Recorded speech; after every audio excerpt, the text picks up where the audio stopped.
Hi అండి, hello, నేను మీ Lakshmi. Welcome back Lakshmi's kitchen. ఈరోజు మన వీడియోలో పనస్తనులతో ఆవిరి కుడుములు ఎలా చేయాలో చూద్దాం.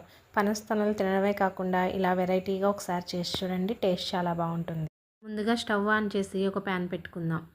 మనం చేసుకునే ఆవిరి కుడుములకి లోపల స్టఫింగ్ తయారు చేసుకుందామండి. దానికోసం ఇక్కడ ఒక కప్పు వరకు కొబ్బరి తురుము, అలాగే ఒక అరకప్పు వరకు పనస్తలను చిన్న చిన్న ముక్కల కింద కట్ చేసుకొని వేసుకోవాలి. ఇందులోనే ఒక అరకప్పు వరకు బెల్లం వేసుకొని ఈ మూడింటిని బాగా కలుపుకోవాలి.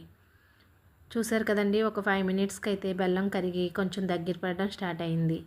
ఇలా కలుపుకున్న తర్వాత ఇందులో ఫ్లేవర్ కోసం ఒక అర టేబుల్ స్పూన్ ఇలాచీ పౌడర్ వేసుకొని బాగా కలుపుకోవాలి. స్టఫింగ్ దగ్గర పడేలోపు ఇక్కడ ఒక ప్లేట్ తీసుకొని 1 కప్ వరకు బియ్యం పిండి వేసుకుందాం. ఇందులోనే ఒక చిటికెడు ఉప్పు, అలాగే ఇక్కడ నేను ఒక 5-6 పనస్తలను మిక్సీ జార్లో వేసుకొని మెత్తగా పేస్ట్ చేసుకున్నానండి. ఈ పేస్ట్ని కూడా వేసుకొని ఇందులోనే ఒక 2 టేబుల్ స్పూన్ల వరకు బెల్లం వేసుకొని ఇవన్నీ బాగా కలిసేటట్టు కలుపుకోవాలి. ఇవన్నీ బాగా కలుపుకున్న తర్వాత ఇప్పుడు ఇందులో కొద్దిగా వాటర్ పోసుకుంటూ పిండిని ముద్ద అయ్యేలా చేసుకోవాలి. ఈ పిండి మరీ గట్టిగా కలుపుకోకండి, కొంచెం సాఫ్ట్గానే కలుపుకోవాలి. ఇక్కడ నేను వీడియోలో చూపిస్తున్నట్టు పిండి ముద్ద ఇలా సాఫ్ట్గా ఉండాలి. దీనిని 1 నిమిషం పాటు బాగా ఫ్రెష్ చేసుకుంటూ కలుపుకోవాలి.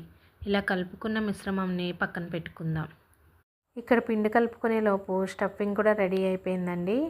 ఇప్పుడు దీన్ని స్టవ్ ఆఫ్ చేసేసుకొని పక్కకు దించేసుకుందాం.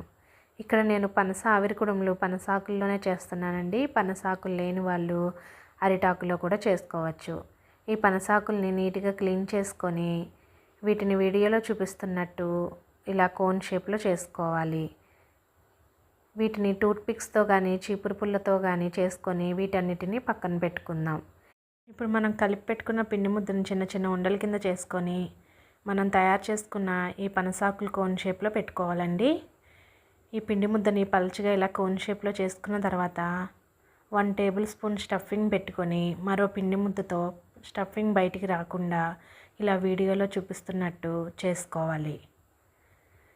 ఇప్పుడు ఇదే పద్ధతిలో మిగతావన్నీ కూడా చేసుకొని పక్కన పెట్టుకుందాం.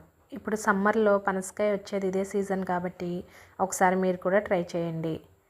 ఇప్పుడు స్టవ్ ఆన్ చేసి ఒక గిన్నెతో నీళ్ళు పెట్టుకోవాలి. ఇప్పుడు ఇందులో ఇడ్లీ స్టాండ్ పెట్టుకొని మనం ముందుగా తయారు చేసుకున్న ఆవిరి కుడుములన్నిటిని పెట్టుకొని ఒక 10 మినిట్స్ పాటు ఉడికించుకోవాలి.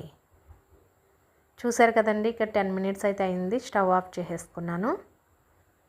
ఒక 5 మినిట్స్ తర్వాత మూత తీసి చూస్తే మనకి ఆవిరి కుడుములు అయితే రెడీ అయిపోయాయండి. చూసారు కదా, చాలా పర్ఫెక్ట్గా అయితే వచ్చాయి. ఈ ఆకు ఫ్లేవర్ పట్టి చాలా టేస్ట్గా ఉంటాయండి. ఒకసారి మీరు కూడా చేసి ఎలా వచ్చిందో నాకు కామెంట్ చేయండి. మన ఛానల్ని కొత్తగా చూస్తున్న వాళ్ళు సబ్స్క్రైబ్ చేసి అలాగే మీ ఫ్రెండ్స్ అండ్ ఫ్యామిలీ మెంబర్స్కి షేర్ చేయండి. చూసారు కదండి ఎంత పర్ఫెక్ట్గా అయితే ఉడికాయో. ఈ వీడియో కనుక మీకు నచ్చినట్లయితే మన ఛానల్ని లైక్ చేయండి, షేర్ చేయండి, సబ్స్క్రైబ్ చేయండి. అలాగే పక్కనే ఉన్న బెల్ ఐకాన్ని ఆన్లో పెట్టుకోండి. Thanks for watching.